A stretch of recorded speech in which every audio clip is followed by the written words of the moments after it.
friends, welcome back to the Avocado Toast Budget. If you're new here, my name is Lexa, and today we are talking about why I loathe no spend challenges. Whatever you want to call them, no spend, low buy challenges, they're all pretty much the same, and they are very common in the personal finance community. I've tried to do quite a few of them, and I've actually successfully, whatever you want to call that, a good amount of them as well. And I just finally reached the point that I realized I hate them, and I actually don't think that they are very effective for me. And I found that that's the case with a lot of you as well. So I want to talk about why I no longer do the no spend challenges and maybe give you some ideas of whether or not they would work for you if you haven't tried them, or just sit in solidarity with you if you have tried them and they don't work. Of course, none of this video is meant to shame you if you do find them helpful. You should definitely keep doing them if they work for you. But if you haven't tried them yet, or you have tried them and they never seem to work, maybe this video will give you some perspective as to why that might be. But of course, before we get started, if you enjoy this video and you want to learn more about saving, investing, paying off debt, and how to finally feel more confident with your money, make sure that you hit that subscribe button down below. Also push that bell notification, that way you get notified every single time that I upload. And let's go ahead and get into it.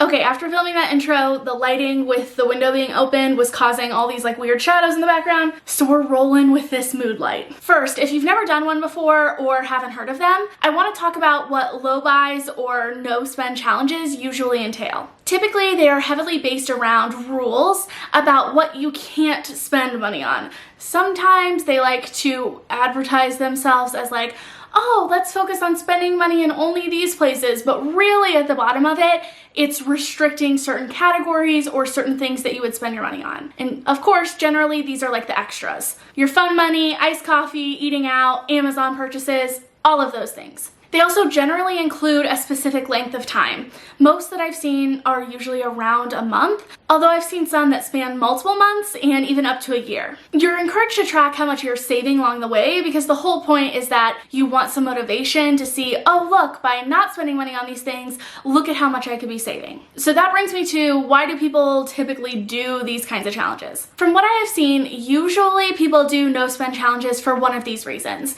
Either to kickstart an emergency fund or some other big savings goal that they have, to pay off debt as quickly as possible, or again, to kind of kickstart their debt payoff journey, or as a detox or some sort of a restart from your typical spending patterns. And while all of this sounds really great in theory, what I have found for myself is that they don't work, and they just promote a really unhealthy relationship with money. It reminds me a lot of diet culture and our relationship with food. The restriction, saying that there are certain things that you can't eat or can't spend money on, is disguised as a good thing, something to help with either your physical or financial health, but in reality, all it causes is just restriction and then binging or overconsumption. There are three main reasons that I don't like no spend challenges and I don't find that they work for me. The first one is that I end up hyper fixating on money and spending. Because I am so focused on breaking the habit of what I'm usually spending money on, that still would fit in my budget and still allows me to save money on other things, because I'm not allowed to spend money on those things anymore for a certain amount of time, it just ends up being that I'm hyper focused on making sure I remember the challenge, making sure I stay within the rules, and usually just has me counting down the days until I can start spending money on the things that I enjoy again. In my opinion, that hyperfixation doesn't create a good relationship with money for me. It just makes me either resent money or resent the challenge or myself or budgeting, because it's not bringing me joy, it's just causing me stress, having to make sure that I'm staying within these rules, and a lot of times having to change plans or cancel things or not do the things that I want to do because it doesn't fit within those guidelines. And because my brain and myself, I know it's not a forever thing, I know it's a challenge for a limited amount of time,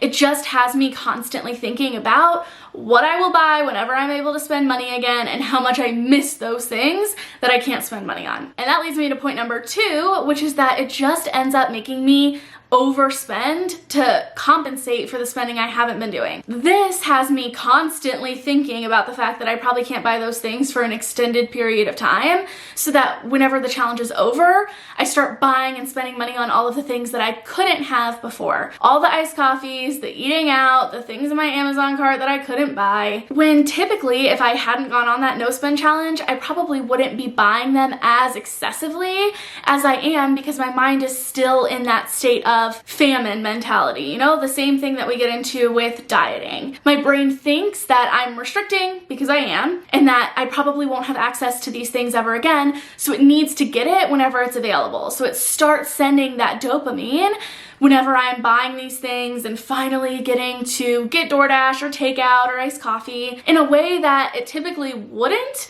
if I was just healthily incorporating those things into my day-to-day budget, which usually tends to undo the savings that I had the prior month or however long I was doing that challenge. And that kind of starts this same cycle of restricting and then over-consuming. And then I feel bad for over-consuming, for spending too much money, so I think I need to go on another no-spend challenge in order to fix my overspending. So then I start restricting again, and then it's just this like endless cycle. And then reason number 3 that I don't like them is that I just don't think that it teaches healthy and sustainable relationships and behaviors around money. I have found that what helps me over the long run is establishing those consistent behaviors around money that are sustainable and that I can do for the long term. That whole cycle of restricting and overspending doesn't work for me, and all it does is just kind of made me resent budgeting and spending money in general. That shame cycle happened, right? Where I started to feel shame around spending, but I was also feeling shame about my past spending when I was seeing, oh, how much I could save if I didn't spend money on all of these things. But the reality of it is, that's life. You know, I got into budgeting, I started the ATB because I wanted to talk about realistic and accessible and relatable ways to budget that didn't mean that you had to cut out your iced coffee or the things that you enjoy. Because I think that it's really important to find a balance between saving and taking care of your future self, but also enjoying your life now and spending money on those things that do bring you joy. And trying to get into these low buys or no buys really disrupted that relationship that I had built around money. And if it's not serving me in the long run, it's not helping me reach my goals, and it's not making me feel like I am more confident with money and I have a healthier relationship with budgeting, then it's not serving me, and there's no point of me putting myself through that. And when I posted about this on Instagram a few weeks back, I got a lot of feedback from a lot of you that you felt similarly. No spends or low buys brought back those feelings of shame around spending and just caused you to kind of restrict and then overspend. None of those things are things that I want in my relationship with money, and I definitely don't want them for you and your relationship with money. So since I don't really like no spend challenges, here's what I like to do instead. The first thing is that I include all of my sinking funds and debt payoff goals inside of my budget. That way I can trust my budget to know that, hey, I've got everything covered. So if it's in the budget to be spending money on extra things, then that's okay, because I also have my saving and debt payoff goals covered as well. Again, it's just about creating a budget that finds that balance. I also give myself some wiggle room and flexibility in my budget with not one, but 2 oh shit categories. I talked about this recently in one of my videos when I was going over my budget, but it is something that I've implemented pretty much from the start of me using a zero-based budget, and it has helped me so much that I have kept it this way. I have a category for overspending on a month-to-month basis, those little things that I didn't see coming,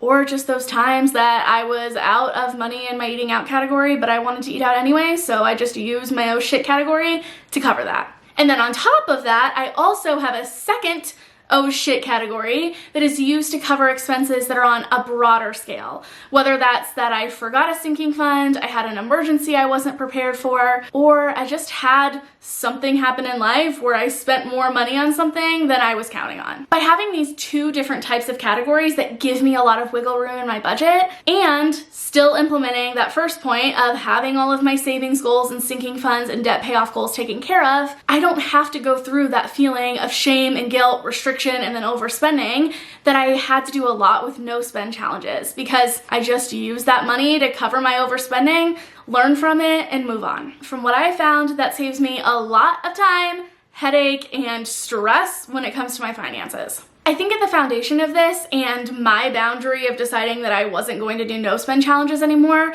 is just knowing my goals, the kind of person that I am, and what works best for me in my relationship with money. Some people, they need that structure, they need those set rules, and it makes them feel safe and they don't have that tendency to overspend at the end of the month or to hyperfixate on their spending. But for me, I found that it did cause those negative behaviors and it did cause me to feel a lot of shame around spending money, and I decided for me that that wasn't what I wanted. And even with not participating in no spend challenges for however long it's been since I decided I wasn't gonna do them anymore, I've still been able to hit my savings goals and all of my financial goals. And that's because I found that balance in my budget that works for me, and I have healed my relationship with money and my feelings of shame and guilt around finances. So I really hope that this helped you. Let me know down in the comments below how you feel about no spend challenges, if they're helpful, why they are helpful to you, and what you've gotten out of them. If they're not helpful or if you've never heard of them before, kind of like your feelings, concerns, or excitements around them. I think at the end of the day, it's all about deciding what works best for you and what is going to serve you the most right now, but also in the long run. I really hope that you enjoyed this video. If you did, please remember to give it a big thumbs up. It really helps out the YouTube algorithm, helps boost this video to the top.